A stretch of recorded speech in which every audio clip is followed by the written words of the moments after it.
dalam khotbah-khotbah dari perikop yang sama biasanya yang dibahas, bahkan seringkali dibuat drama-drama Natal, itu adalah tentang anak bungsu atau yang disebut dengan anak hilang, anak yang terhilang, sampai ada lagunya. Sedangkan untuk anak sulung belum ada lagunya, barangkali sesudah ini akan ada ya. Ya, kisah anak sulung, natsnya dari Lukas pasal yang ke-15 ayat 25 sampai ayat yang ke-32. Mari ibu-ibu kita perhatikan Alkitab kita bersama-sama. Lukas pasal 15 ayat 25 sampai ayat yang ke-32. Ya, kita akan melihat dan membacanya secara bersama-sama atau secara bergantian. Tetapi karena di Alkitab saya kayaknya agak berbeda, tapi enggak apa-apa ya. Pasal 25 karena ini adalah terbitan yang baru. Nanti bisa kita lihat terjemahan yang baru yang di layar nanti, tetapi kita ikuti dulu. Lukas 15 ayat 25 sampai 32, saya akan baca ayat 25, ibu-ibu 26 dan ayat yang demikian sampai selesai. Demikian firman Tuhan. Sementara itu anaknya yang sulung berada di ladang. Ketika ia pulang dan sudah dekat rumah, ia mendengar suara musik dan nyanyian tari-tarian.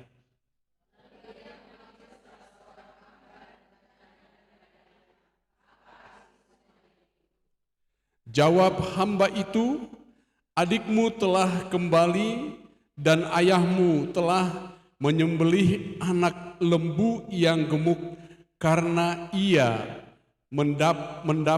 mendapatnya kembali dalam keadaan sehat.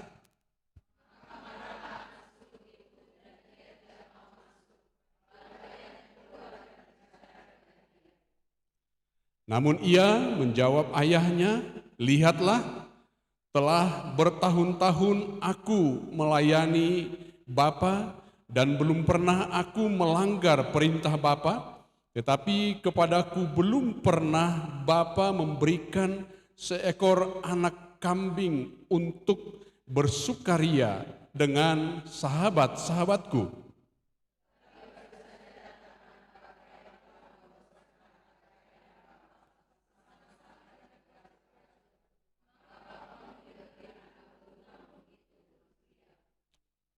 Kata ayahnya kepadanya, anakku, engkau selalu bersama aku dan segala milikku adalah milikmu.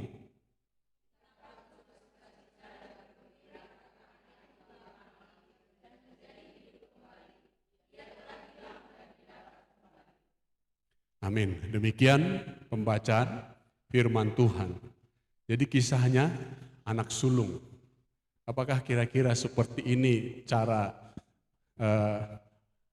bapak itu menyambut anak yang terhilang? Saya tidak tahu, tapi ini hanya ilustrasi saja. Kita sudah sering mendengar tentang ini sekali lagi. Yang lebih banyak disoroti karena memang itulah konteksnya adalah tentang anak yang bungsu yang hilang kemudian kembali. Karena di bagian sebelumnya itu dibicarakan tentang domba yang hilang dan juga dirham yang hilang. Di sini menceritakan sukacita ketika yang hilang itu ditemukan. Tetapi ada satu yang mungkin ini sangat penting tetapi kurang sering dibahas, kurang sering diperhatikan. Kalau kita melihat dalam kisah anak sulung ini adalah kisah seorang anak yang sebenarnya dia ahli waris.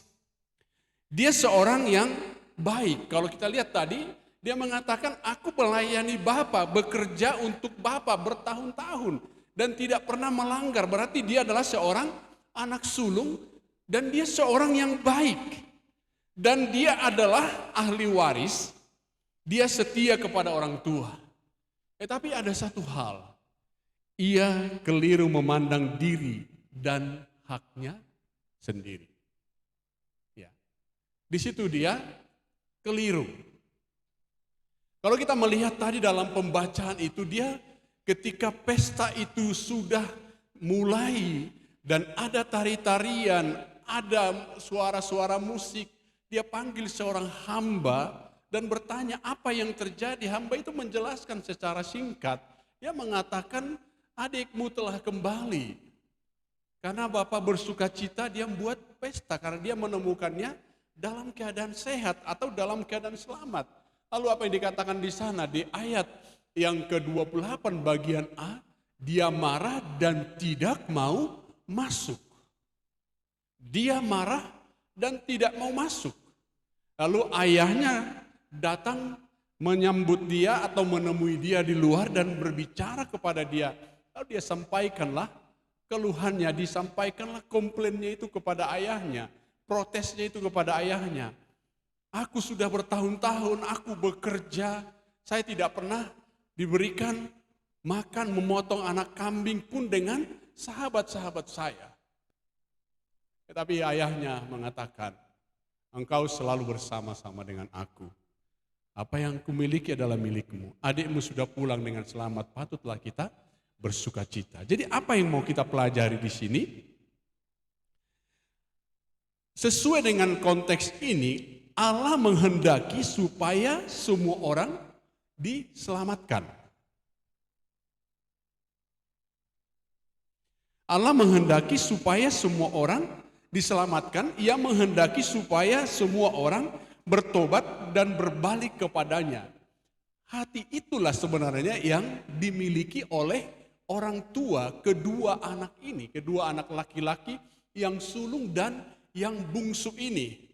Tetapi dengan caranya menyambut anak bungsu itu seakan-akan anak sulung itu terabaikan, tersisihkan. Ya secara manusia saya sendiri sebenarnya maklum. Karena apa? Dia tidak dilibatkan untuk merencanakan, bukan? Benar enggak? Kalau kita lihat dalam pembacaan tadi. Karena anak sulung itu sedang di ladang. Dia pulang sudah mulai pesta. Sedangkan tadi keluarga Gultom kan cari dulu namborunya kan. Sebelum mengadakan pesta, bukan pesta dulu baru cari namborunya. Dipersiapkan dulu. Ini nggak dikasih tahu sama abangnya. Waduh, kalau bahasa orang Medan, dongkol aku katanya kan. Tiba-tiba pulang, sudah ada pesta. Pala aku katanya. Ya. Pala awak.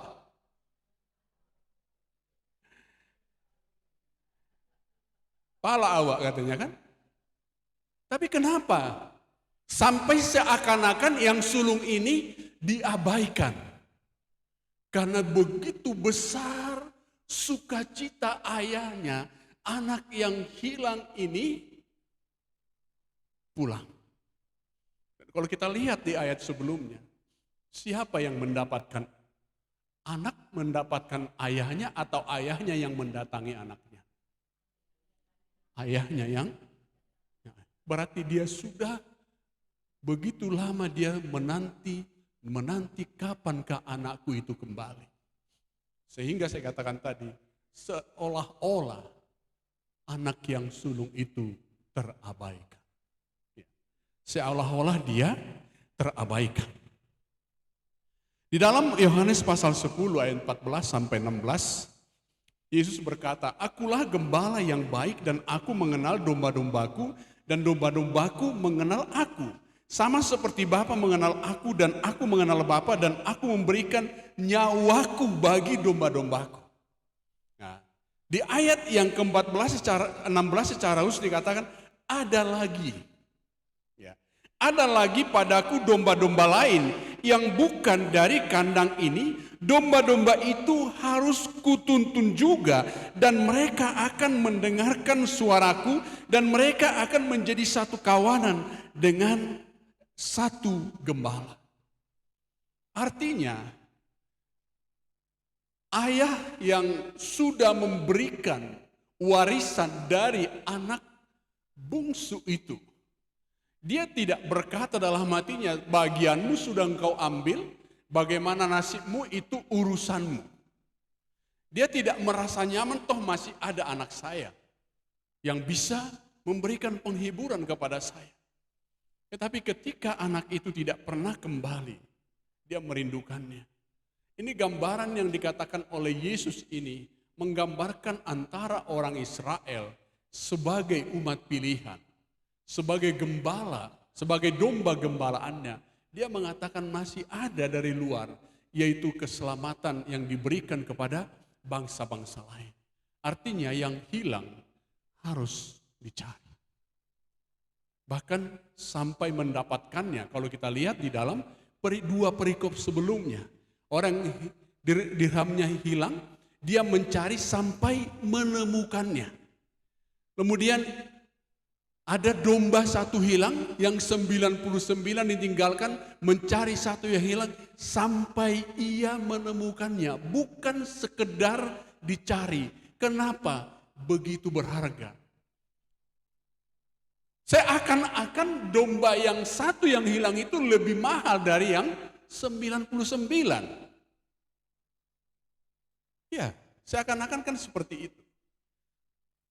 Tetapi kalau kita mengajukan pertanyaan sederhana, kalau ibu-ibu punya uang di dompet pecahan 100.000 sampai 20, ada uang 10.000 hilang, pasti ada di situ tadi ada di sini. Kira-kira dicari enggak? Atau berkata begini, udahlah cuma 10.000 masih banyak di sini. Kira-kira seperti itu?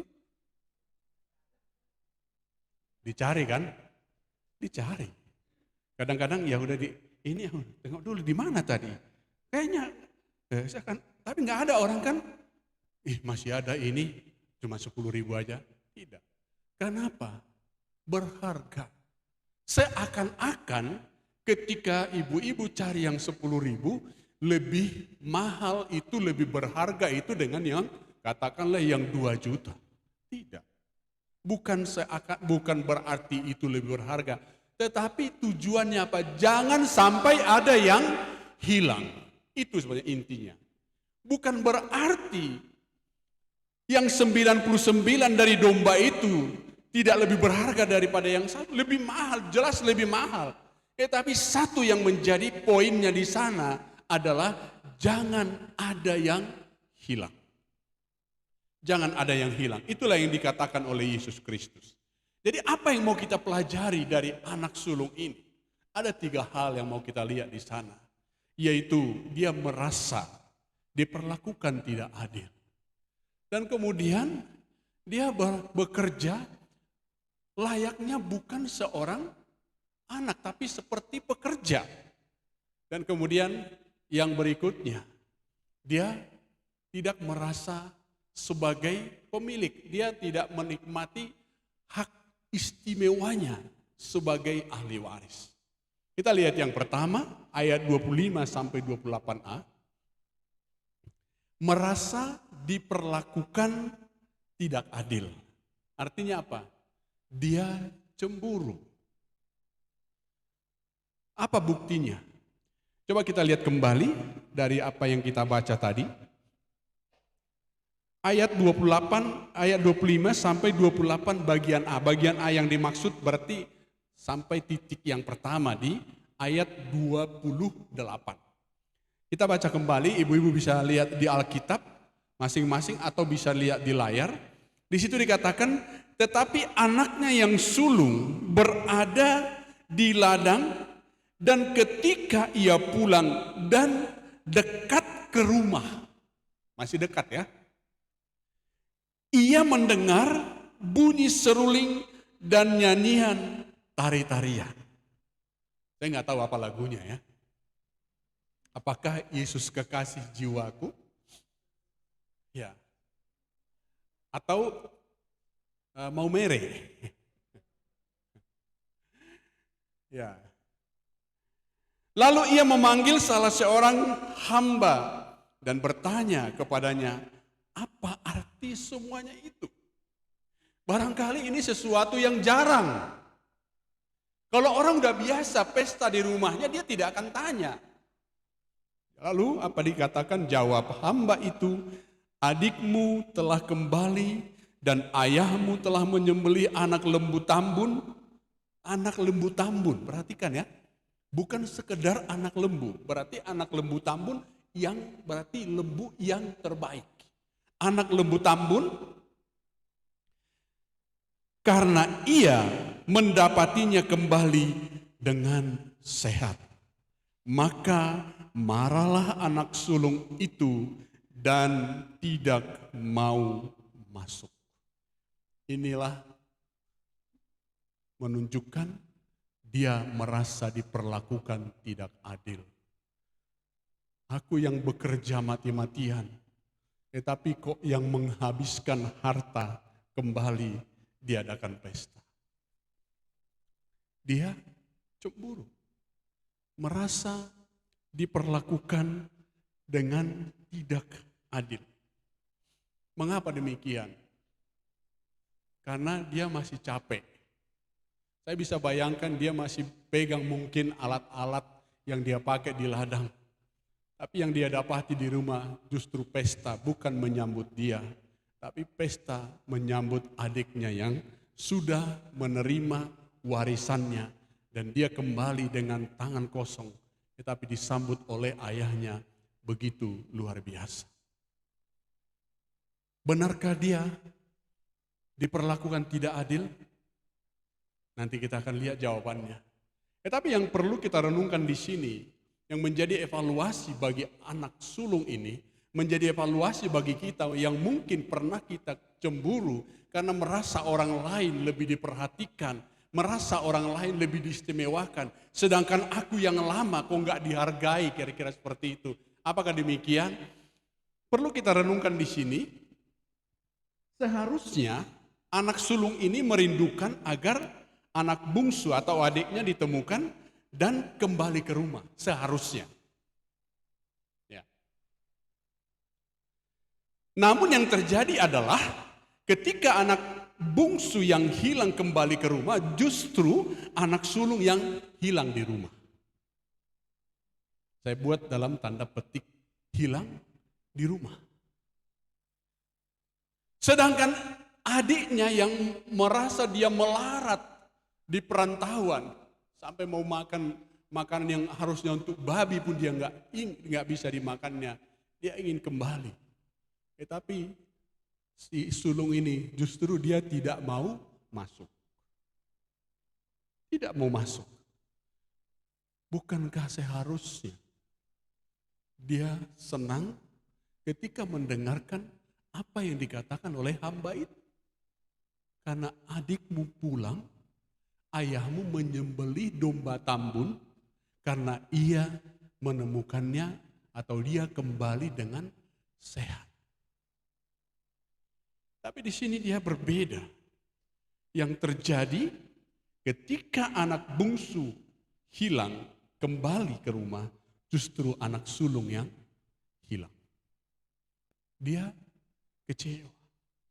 Lepas daripada berandai-andai tadi, karena anak sulung ini tidak dilibatkan untuk membuat pesta. Tetapi saya pikir kalau istilah sekarang, ayahnya itu melakukan itu secara spontan, saking senangnya. Dia tidak mikir lagi mau siapapun, pokoknya aku buat acara karena aku bersuka cita anakku yang hilang telah kembali. Jadi jangan pernah kita merasa diabaikan, sepertinya orang lain dihargai. Ya kita semua pernah jadi anak dalam arti yang masih diasuh orang tua. Tidak jarang atau bahkan lebih sering kita mendengar ada yang disebut dengan anak kesayangan, anak hasian, buruh hasian. Tapi setiap ditanya orang tua, samanya semua. Tapi anak selalu merasa tidak diperlakukan sama. Ya. Karena ada yang kalau belum pulang dicari. Tapi kalau nggak pulang, ada yang nggak pulang nggak dicari. Ya, tapi saya belum bisa merasakan yang seperti itu. Tapi setiap orang tua yang ditanya apakah dia pilih kasih, selalu jawabannya sama. Samanya semuanya itu.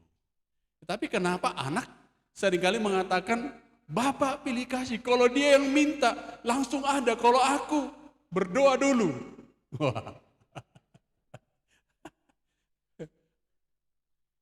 Jadi ada yang harus berdoa dulu, yang lain hanya minta langsung dapat. Pilih kasih. Apakah seperti itu? Barangkali kalau yang bisa saya katakan adalah rasa dekatnya mungkin kelihatan ada perbedaan. Ya. Tetapi kasihnya sama. Kasihnya sama. Ya, ini bukan berarti diharapkan terjadi ya. Tapi kalau kita lihat, ada orang kehilangan anak. Katakanlah karena dia nakal, suka ugal-ugalan di jalan, lalu dia meninggal karena kecelakaan. Kira-kira adakah orang tua mengatakan, ya udah nggak apa-apalah dia memang nakal? Ada? Berarti benar jawaban setiap orang tua, kasihnya sama, anak itu sama. Nggak ada. Atau mengatakan, nggak apa-apalah masih ada 3 lagi, anakku 4 kok tadinya. Ada?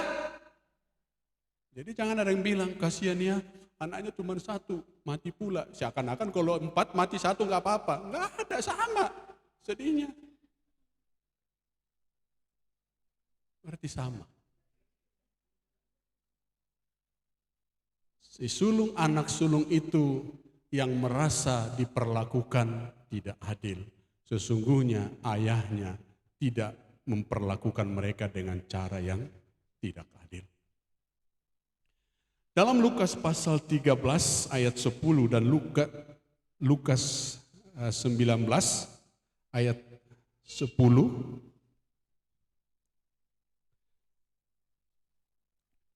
Lukas 15 ayat 10 di pasal yang sama, aku berkata kepadamu demikian juga akan ada sukacita pada malaikat-malaikat Allah karena satu orang berdosa yang bertobat. Satu saja dari sekian banyak yang berdosa, malaikat Allah bersukacita. Satu berarti mahal sekali jiwa itu. Jadi walaupun anak banyak, satu pun hilang, tidak pernah dikatakan masih ada kok. Tidak, karena mahal. Dan di dalam Lukas 19 ayat 10 mengatakan, sebab anak manusia datang untuk mencari dan menyelamatkan yang hilang. Itu sebabnya seakan-akan domba yang satu itu lebih mahal. Tidak, tapi dia mau menyelamatkan yang hilang. Sedangkan yang 99 itu dalam keadaan selamat. Itu makanya ditinggalkan karena apa? Dalam keadaan selamat. Kalau sama-sama hilang, pasti semuanya akan dicari. Jadi sebagai Bapa yang baik, Bapa di sorga, Dia juga berlaku adil terhadap kita semua. Walaupun pengalaman kita berbeda, pergumulan kita berbeda, berkat yang kita terima berbeda satu dengan yang lain. Tapi kasih Allah bagi kita sama. Kasih Allah bagi kita sama. Saya dulu pernah satu kapal laut dengan adik teman saya kuliah di Jakarta. Dia seorang anggota OKP yang sudah bertobat. Lalu dia cerita, waktu dulu dia masih aktif, dia suka-sukanya aja mau makan apa anaknya bisa dia penuhi, tinggal ngomong. Tapi semuanya berubah. Lalu anaknya mulai komplain ketika orang tuanya sering kasih lauknya itu adalah telur. Mungkin selama ini makan daging gampang. Jadi ketika dikasih telur, udah cemberut anaknya, lalu dia bilang, gini nak, kalau kamu dapat telur 1 butir, anggaplah kamu makan ayam 1 ekor. Udah di situ kukunya, di situ bulunya. Itulah cara dia menghibur. Sebelum dia bisa menjelaskan kepada anaknya apa yang membuat perubahan itu terjadi. Sampai akhirnya anaknya mengerti, oh kalau dulu kami bisa makan enak, rupanya itu dengan cara yang tidak benar. Dia ingin menyenangkan hati anaknya, tapi dia mau melakukan dengan cara yang benar. Itu yang pertama. Kisah anak sulung, dia merasa diperlakukan dengan tidak adil. Tetapi sesungguhnya tidak ada orang tua atau ayah yang berlaku tidak adil kepada anak-anaknya. Tidak ada. Dan pasti tidak ada. Apalagilah Bapa di sorga.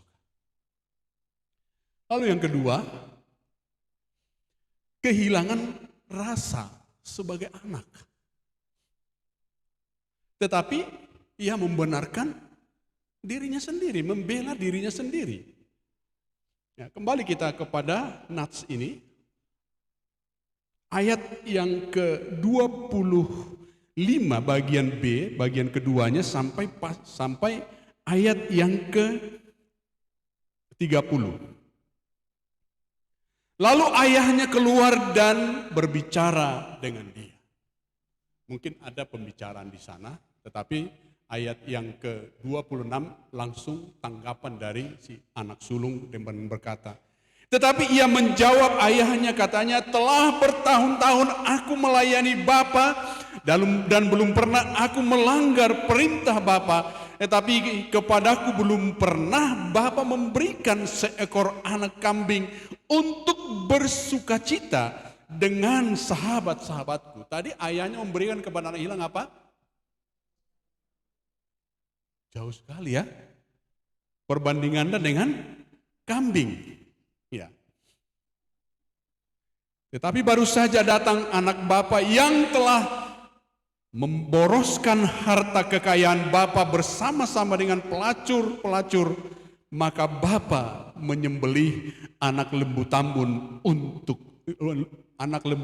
itu untuk dia. Seekor kambing pun tidak. Ini untuk yang memboroskan, pulang dengan tangan kosong. Ayah menyembelih lembu tambun untuk dia. Kenapa ini? Dan dalam hal apa kita menemukan di sini? Dia kehilangan rasa. Dia sebagai anak dia bekerja seperti layaknya seorang pekerja biasa atau hamba. Karena dikatakan di sini, telah bertahun-tahun aku melayani Bapa. Bertahun-tahun dia membela diri.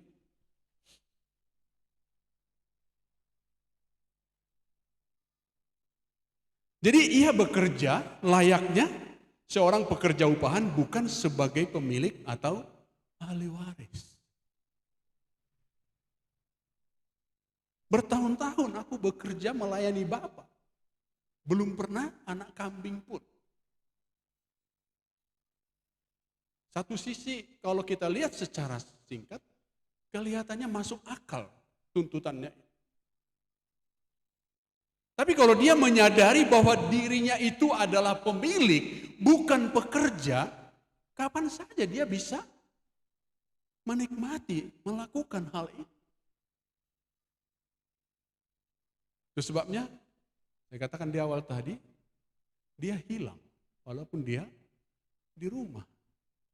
Dia merasa dalam terjemahan lain dia disebut di situ sebagai pelayan atau sebagai hamba, seperti hamba. Bayangkanlah kalau anak bekerja seperti hamba. Itulah yang terjadi dari anak tersebut. Kalau dia menyadari keberadaannya sebagai seorang anak, sebagai ahli waris, bisa saja dia mau lakukan itu kapan saja, atau paling tidak dia bisa balas. Ya udah, setelah pesta adikku ini, saya akan buat pesta lebih besar lagi. Bisa enggak? Boleh enggak? Boleh. Kalau dia menyadari. Jadi kita pun perlu menyadari siapa kita dan apa yang menjadi hak kita. Jadi ketika kita melayani, bagaimana kita seharusnya melayani? Dalam Roma 8 ayat yang ke-17 dikatakan, dan jika kita adalah anak, maka kita juga adalah ahli waris. Maksudnya orang-orang yang berhak menerima janji-janji Allah. Kita berhak menerima janji Allah. yang akan menerimanya bersama-sama dengan Kristus, yaitu jika kita mau menderita bersama-sama dengan Dia, supaya kita juga dipermuliakan bersama-sama dengan Dia. Kita punya hak. Kenapa? Kita sudah dijadikan anak-anak Allah. Kita bisa menikmati segala yang baik yang Tuhan sediakan. Makanya ada satu lagu dalam bahasa Inggris kira-kira begini baris awalnya, "This is my Father's world." Jadi inilah dunia milik Bapakku. Jadi kalau ibu-ibu ada lihat mangga tetangga, ambil aja. Kenapa kau ambil? Ini dunia ini milik Bapakku. Bukan seperti itu.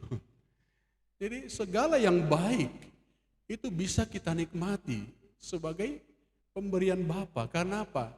Kita sudah dijadikan anak. Tapi ada tanggung jawab anak, memang dia harus bekerja. Tetapi bukan bekerja seperti budak. Tetapi dia harus sadar pada saat yang sama bahwa dia adalah ahli waris. Dalam 1 Yohanes 3 ayat 2, saudara-saudaraku yang kekasih, sekarang kita adalah anak-anak Allah, tetapi belum nyata apa keadaan kita kelak, akan tetapi kita tahu bahwa apabila Kristus menyatakan dirinya, kita akan menjadi sama seperti Dia, sebab kita akan melihat Dia dalam keadaannya yang sebenar. Dalam Lukas pasal 15 dan 19 tadi kita melihat apa yang dikatakan Yesus. Dia sebagai seorang gembala, Dia ingin semua diselamatkan. Dan nanti akan ada waktunya ketika kita bertemu muka dengan Dia, kita akan menjadi serupa dengan Dia. Artinya, kembali saya katakan, di sini tidak dibeda-bedakan. Ya. Tidak dibeda-bedakan. Tetapi cara anak sulung ini membandingkannya. Kambing pun belum pernah kau potong supaya aku berpesta dengan sahabat-sahabatku. Tetapi Dia yang sudah menghabiskan, bahkan dikatakan di sana berpoya-poya dengan pelacur-pelacur. Artinya apa? Dengan cara hidup yang tidak benar. Kalau dia misalnya membuka usaha lalu tidak berhasil, lalu dia bangkrut, barangkali berbeda. Ini justru melakukan dosa. Itulah cara membandingkannya. Sedangkan aku anak-anak baik, aku tidak pernah melawan. Tapi di situ dia keliru. Sebenarnya dia tidak pernah kehilangan hak sebagai anak itu. Tetapi dia sendiri salah untuk memahaminya. Kita tidak pernah kehilangan. Jadi kita tidak perlu membandingkan. Misalnya ada orang yang dulu hidupnya, padahal aku sudah setia mulai remaja, mulai naposo bulung dan segala macam. Tapi dia kok dulu kok sekarang lebih baik. Tidak usah cemburu. Kenapa? Ada kesempatan-kesempatan yang Tuhan berikan bagi kita. Tapi yang pasti, hak kita sebagai anak itu akan tetap ada sampai kepada Kristus datang untuk menjemput kita kembali. Seperti dikatakan dalam 1 Yohanes 3 ayat yang kedua tadi. Kita adalah anak-anak Allah, tapi belum nyata. Apa artinya mulia? Kelihatannya kayak sama saja kita dengan dunia ini. Hujan yang sama untuk orang baik dan untuk orang jahat. Betul? Kenapa? Belum nyata keadaan kita, masih kelihatannya sama saja. Tapi kelak, kalau Kristus menyatakan dirinya, kita akan menjadi serupa dengan Dia. Karena itulah menjadi tujuan akhir dari perjalanan iman kita. Kita perlu berkat sehari-hari. Tapi bukan itu tujuan utama, tujuan akhir Yesus datang ke dalam. Kita perlu kesembuhan. Tapi bukan itu tujuan utama kita mengikut Kristus. Karena Yesus pun datang ke dalam dunia ini, walaupun Dia menyembuhkan, Dia memberkati, tetapi bukan itu tujuan utamanya. Tujuan utamanya adalah menyelamatkan. Itu sebabnya dikatakan dalam Lukas 19 ayat 10 tadi dikatakan, sebab anak manusia datang untuk mencari dan menyelamatkan yang hilang. Dan kita bersyukur, kita adalah orang-orang yang sudah diselamatkan. Kemudian yang ketiga, yang terakhir, ia berperilaku seperti bukan pemilik atau ahli waris. tadi kayak dia kerja tidak seperti layaknya seorang anak, tapi seorang pekerja. Di dalam ayat yang ke-31, 32, di sini menunjukkan dia lupa akan hak istimewanya, atau disebut dengan istilah bahasa Inggris itu apa? Privilege. Keistimewaan yang tidak dimiliki oleh seorang hamba. Tapi tadinya dia berperilaku seperti hamba. Aku bekerja, aku melayani. Tapi ayahnya mengingatkan dengan mengatakan apa? Kita lihat di ayat yang ke-31 dan 32.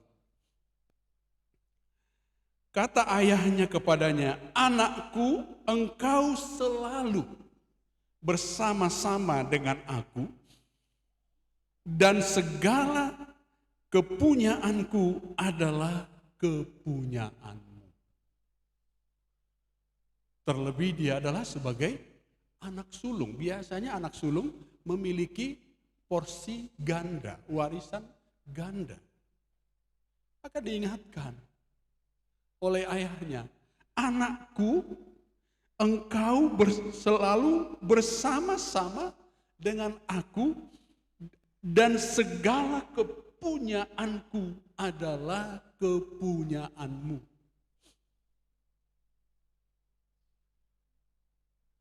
Artinya boleh engkau menikmati itu semua, itu adalah milikmu.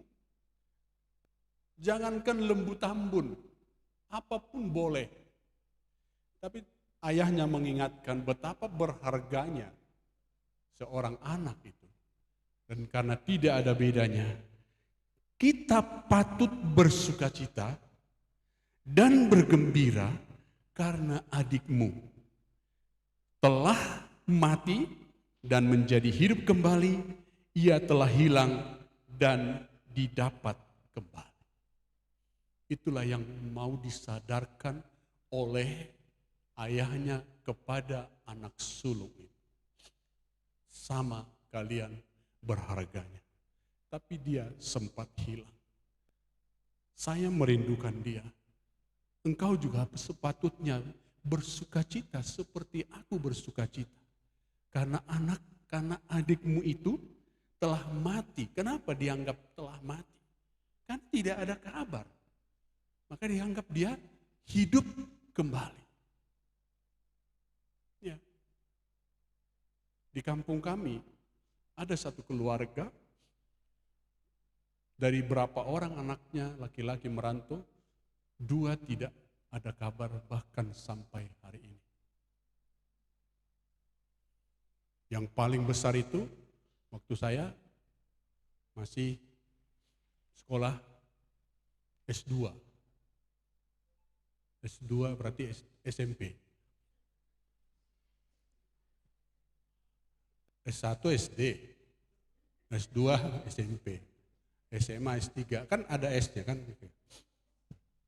Berarti sudah ada 40 tahun. Kalau adiknya itu masih di bawah saya.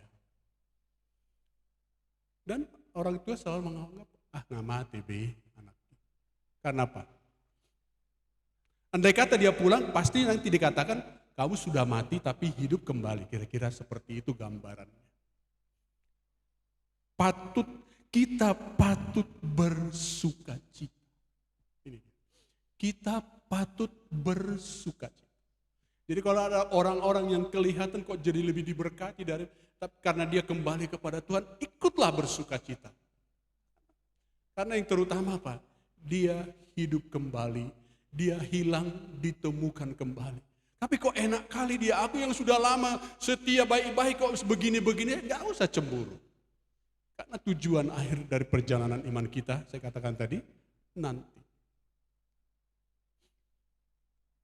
Sebagai penghuni sekaligus pemilik, anak sulung ini berhak menggunakan dan menikmati segala sesuatu yang ada di rumah.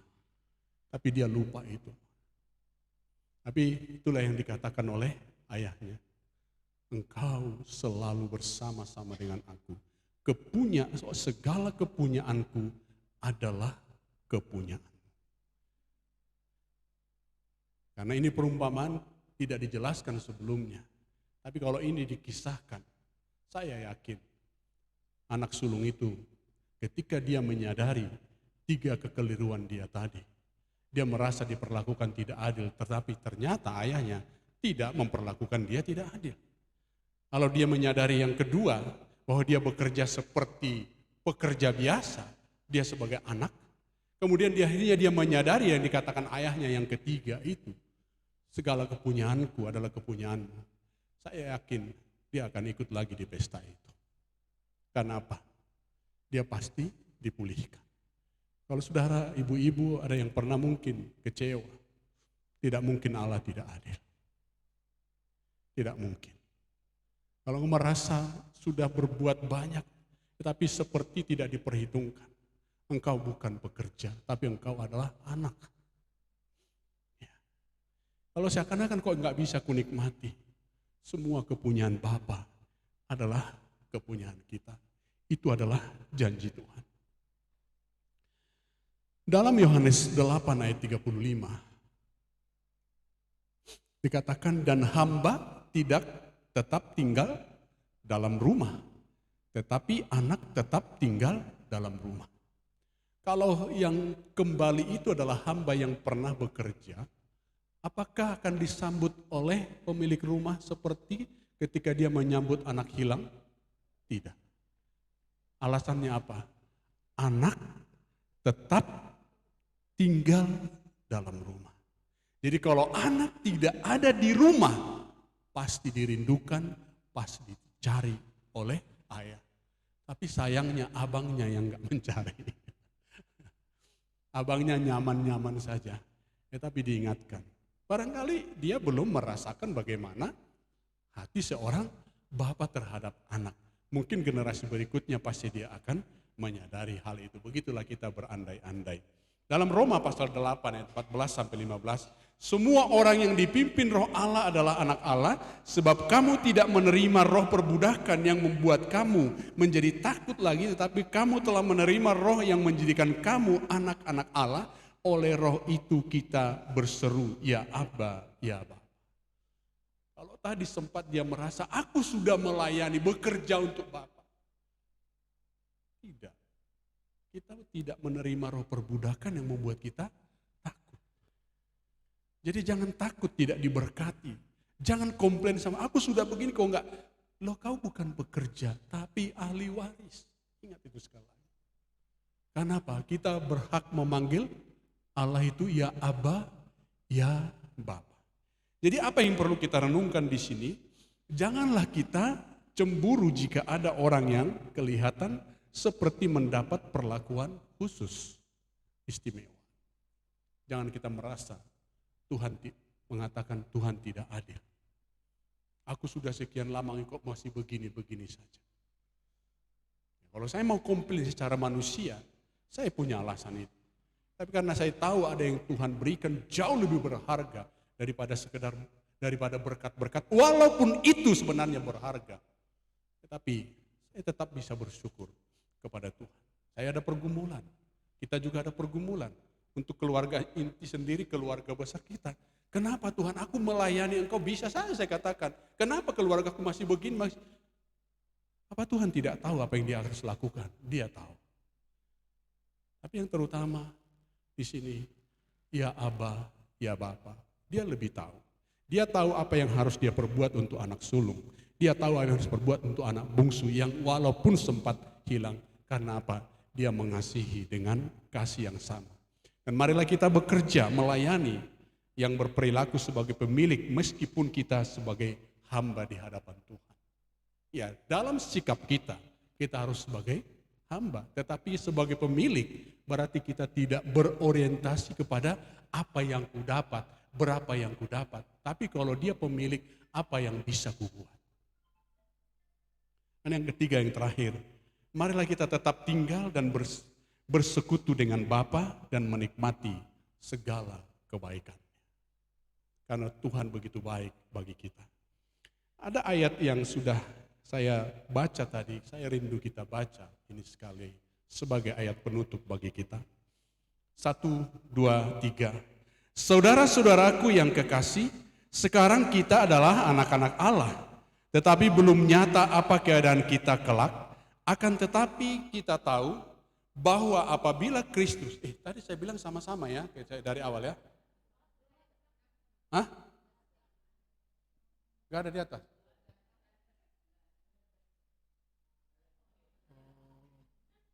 Oh, tertekan tapi ya, itulah.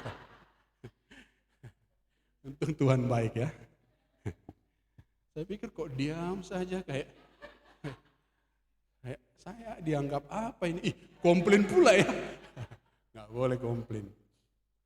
Itu kesalahan teknis. Jadi yang salah selalu orang teknik. Oke, kita baca sama-sama. Saudara-saudaraku yang kekasih, sekarang kita adalah anak-anak Allah, tetapi belum nyata apa keadaan kita kelak. Akan tetapi kita tahu bahwa apabila Kristus menyatakan dirinya, kita akan menjadi sama seperti Dia, sebab kita akan melihat Dia dalam keadaannya yang sebenarnya. Setiap orang yang menaruh pengharapan itu padanya menyunyikan diri sama seperti Dia yang adalah suci. Jadi saya lanjutkan satu ayat di bawahnya. Jadi kalau kita memiliki pengharapan, itu Kristus akan datang kembali dan aku akan bertemu dengan Dia, aku akan diubahkan. Semua di sini yang kita rasa kayak tidak adil segala macam itu semua selesai. Tapi jika itulah yang menjadi pengharapan kita, setiap orang yang menaruh pengharapan dikatakan menyucikan diri. Mari kita terus menjaga kemurnian dalam hidup kita. Perilaku kita tinggalkan apa yang tidak berkenan kepada Tuhan. Karena apa? Kita harus menunjukkan sifat-sifat Bapa yang kita miliki. Karena apa? Dia telah menaruh rohnya. Dan kita disebut anak. Kalau kita adalah anak Allah, maka kita harus juga menunjukkan perilaku kita sebagai anak-anak Allah. Jadi jangan lagi kita ada yang hilang di dalam rumah. Tuhan memberkati. Mari kita berdoa.